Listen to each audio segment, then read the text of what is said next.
Hello नमस्कार, मैं doctor Rajneesh Kumar आप सभी का एक बार फिर से हार्दिक स्वागत करता हूं।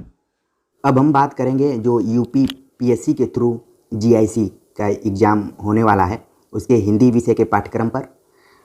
और ये पाठ्यक्रम जो है ये जीआईसी के लिए भी है और आश्रम पद्धति पर आधारित जो परीक्षाएं होती हैं उनके लिए भी यही सिलेबस है।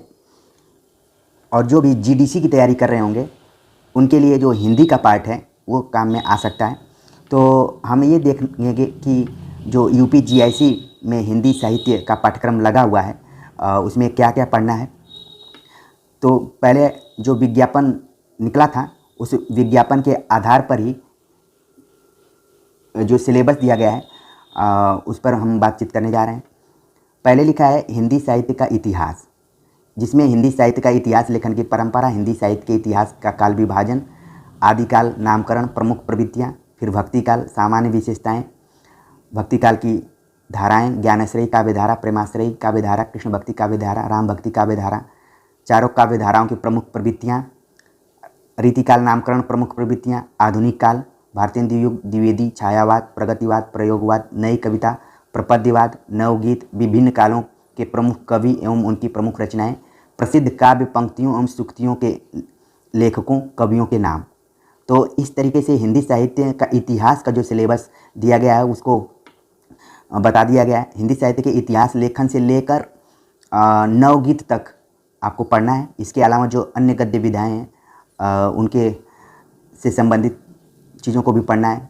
ठीक है, फिर आ गया है दूसरा जो इसमें खंड दिया है गद्य साहित्य का उद्भव और विकास, जिसमें निबंध, उपन्यास, कहानी, नाटक, आलोचना, गद्य की अन्य नवीन विधाएँ जो हैं जिसमें कि जीवनी, आत्मकथा, संस्मरण, रेखाचित्र, रिपोर्टाज, यात्रा साहित्य, डायरी साहित्य, व्यंग्य, इंटरव्यू, बाल साहित्य, स्त्री विमर्श, दलित विमर्श, युग प्रवर्तकों के नाम तथा उनकी प्रमुख रचनाएं।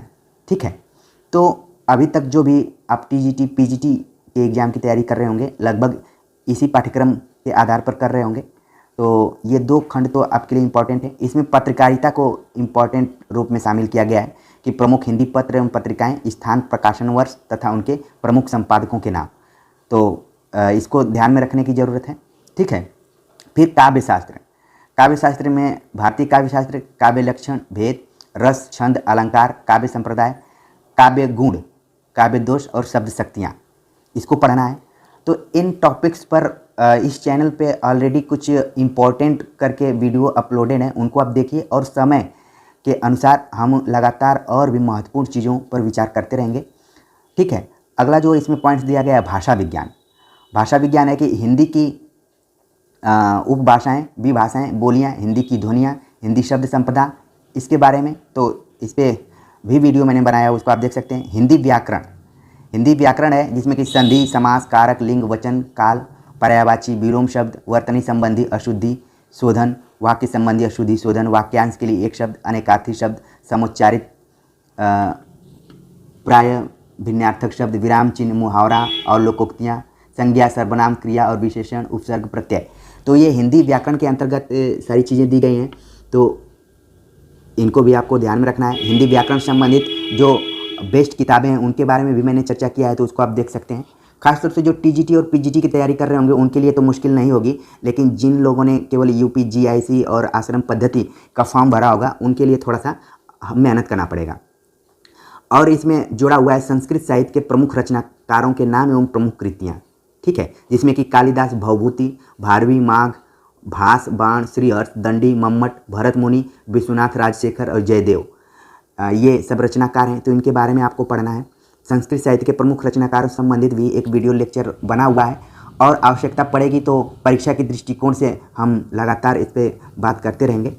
संस्कृत व्याकरण आखिरी इसमें दिया गया है, जिसमें कि संधि, स्वर संधि, व्यंजन संधि, विसर्ग संधि, समास, उपसर्ग, प्रत्यय, विभक्ति चिन्ह, प्रयोग एवं पहचान, शब्द रूप, शब्द रूपों का इसमें दे दिया कि किसको किसको पढ़ना है, जिसमें कि आत्मन, नामन, जगत, सरित, बालक, हरि, सर्व, इदम, अस्मद, युष्मद और धातु रूप में स्था, पा, गम, पट, हस धातु पढ़ना है। और केवल परस्मैपदी रूप में, ये काफ़ी आपको ध्यान में रखने की ज़रूरत है कि केवल परस्मैपदी रूप को ही आपको ध्यान में रखना है। और फिर काल को पढ़ना है, हिंदी वाक्यों का संस्कृत अनुवाद, तो ये मुख्य रूप से हिंदी विषय का पाठ्यक्रम था, जो कि जीआईसी की परीक्षा में इसी से सवाल पूछे जाएंगे, इसको पढ़ना है। इससे कुल 80 सवाल रहेंगे और बाकी 40 प्रश्न आपके जीएस से भी रहेंगे, जिस पे कि हम अलग से चर्चा करेंगे।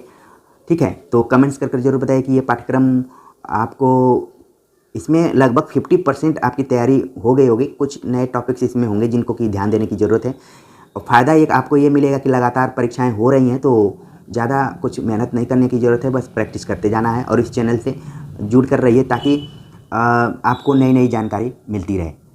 आपको मैं बताना चाहूँगा कि जीआईसी और आश्रम पद्धति, इन दोनों परीक्षाओं को मिलाकर मैंने लगभग 5 एग्ज़ाम दिए हुए थे और पाँचों में मुझे इंटरव्यू में आने का मौका मिला था। लेकिन संयोग कहें या दुर्भाग्य कहें, बल्कि मैं इसको सौभाग्य कहूँगा कि इसके पहले ही मैं जॉब में आ चुका था और असिस्टेंट प्रोफेसर बन गया था, तो मैं दूसरे के लिए इस सीट्स को छोड़ दिया। लेकिन लगातार मैं जुड़ा रहता हूँ, ये काफ़ी मुझे अच्छा लगता है और मुझसे आप लोग जुड़े रहते हैं, ये भी अच्छा लगता है। तो मिलते हैं नए टॉपिक के साथ, तब तक के लिए नमस्कार।